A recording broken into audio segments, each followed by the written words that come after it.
You can easily make a rain barrel out of these utility barrels that you can get for really inexpensively off Facebook Marketplace. I got these for about $15 each, but I've seen them for as low as 8. Some are labeled as food grade and others are not. These were not, which means I have to clean them, especially if I want to use rainwater for carnivorous plants, because I don't want the chemicals to poison the plants. And the one on the right is the one I'm going to use for the rain barrel, actually. And the one on the left, I'm debating if I'm going to use it as just a water storage tank for the hoop house, or if I'm going to turn it into a simple composter. So now with that, let me show you the top of these barrels. Starting with the one on the left, this top does not remove, so for making a rain barrel, this would be one that somebody would want to adapt to go into a downspout.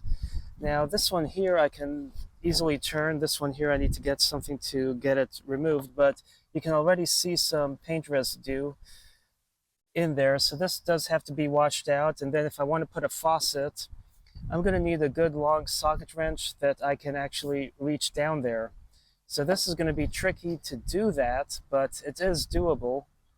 Looking at the 40-gallon drum, I don't have this on right, but it has a nice removable lid with a nice clamp.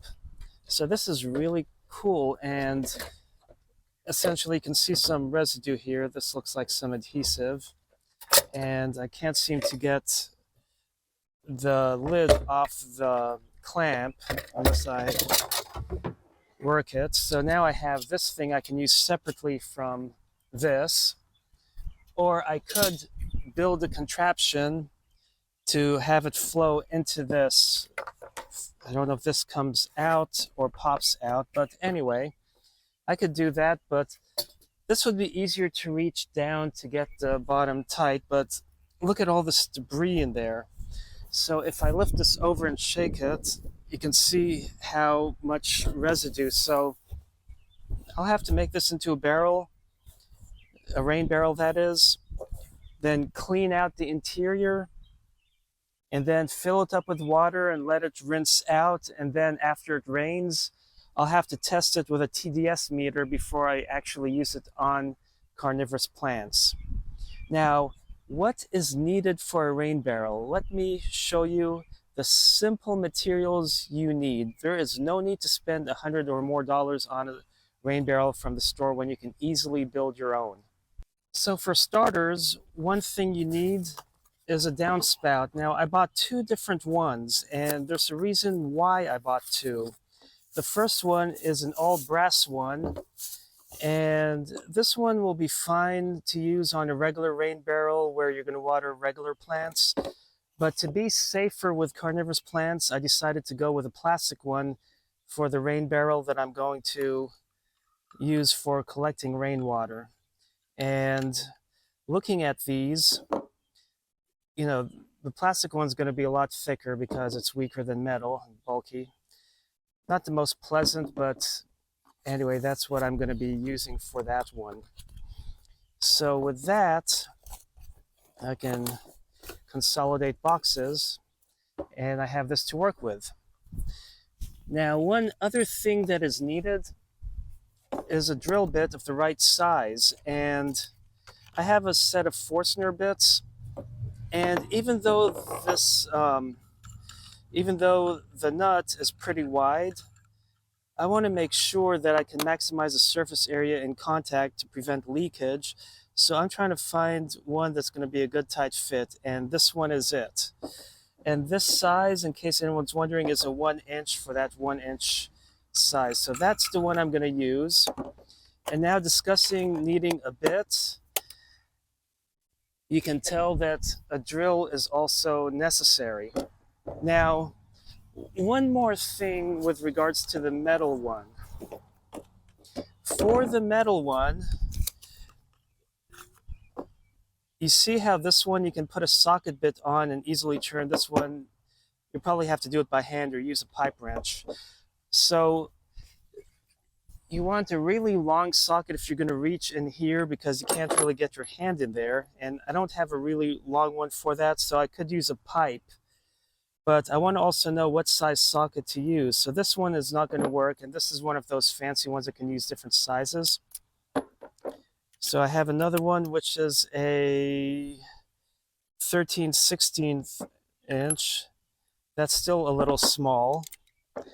And then I have one that is a 24 millimeter. And that one seemed to work pretty good. Actually, it's a little loose, so you could use a slightly smaller one. So you just have to make sure you have the right socket bit. And for this one, you don't need a deep socket. You could use a shallower one, and that would make it easier to fit in that hole. So with that, let's drill a hole in the 40-gallon bucket. So when you look at the barrel, you look over here, there's a scratch. You look over here, there's the seam. And then you look on the other side, there's the other seam. So you want to make sure you're not drilling where the seam is so you don't compromise the integrity of the barrel. With that, also, I want this as low as I can because I'm going to prop it up. But then if you notice, it's going to be, when I put it in, I have to look at it from this way. It's going to be angled even more down, which should be fine. It would be nice if it was like that, which means the bottom of the barrel won't take. But then if you look, I don't want it like here, where this is going to hang over. So I want it about there.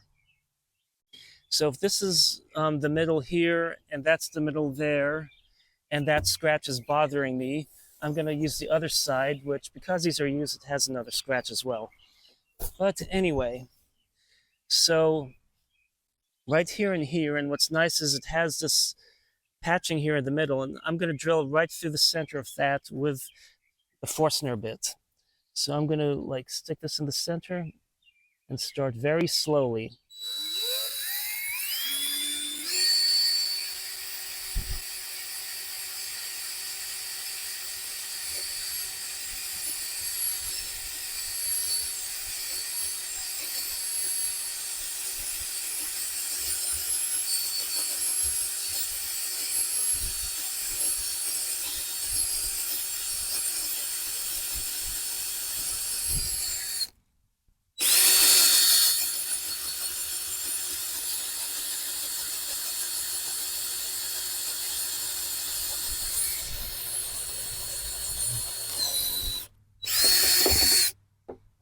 So this plastic was a lot tougher to drill through than I anticipated, and I didn't think about this being in the yard that I'm going to have all this debris to pick up. So now this is going to be a very tight fit, but it does work, score. So now I can assemble this. So there are two gaskets on here, one for the outside, one for the inside. So I'm going to force this in and turn if I have to. It's very snug, which is what I want. It doesn't have to be because of the gasket, but that is preferred. And now the trick is trying to lean in all the way. And I still have some dust and debris in here that I'm going to knock out. But now the fun part is having to climb in here and get this tackled.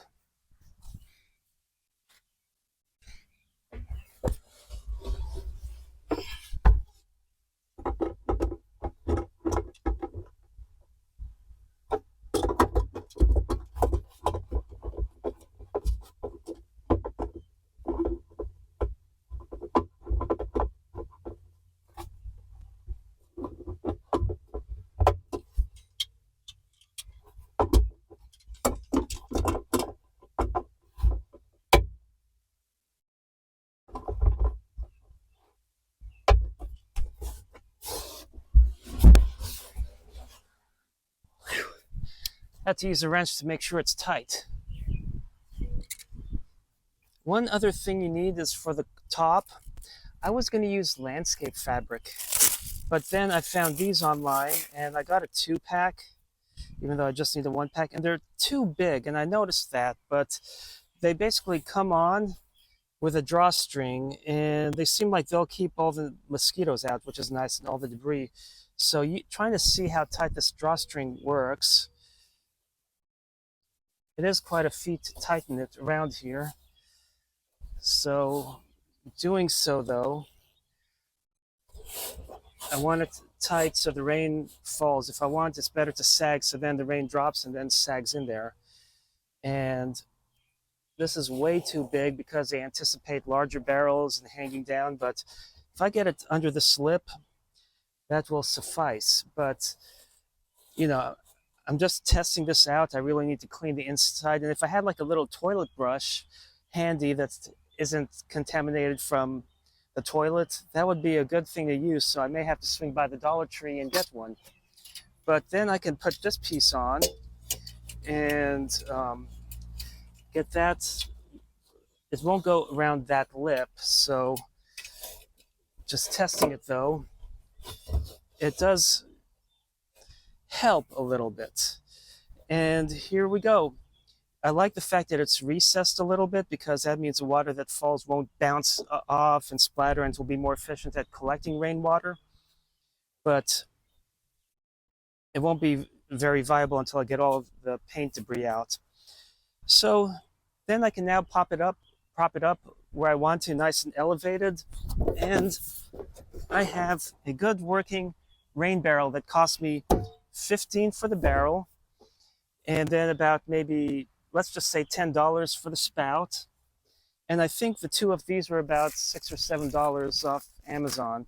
So let's say about $35 at best for a rain barrel that if you buy one ready-made in the store would cost you sometimes 100, 150 or more. So I hope you enjoyed this project. I hope you saw how simple it is, and if you lucked out and purchased a barrel that doesn't need as much cleaning, how very easy it is to make one of these. But make sure you select a barrel that will be good for the setup you want to employ. Thanks for watching and happy planting.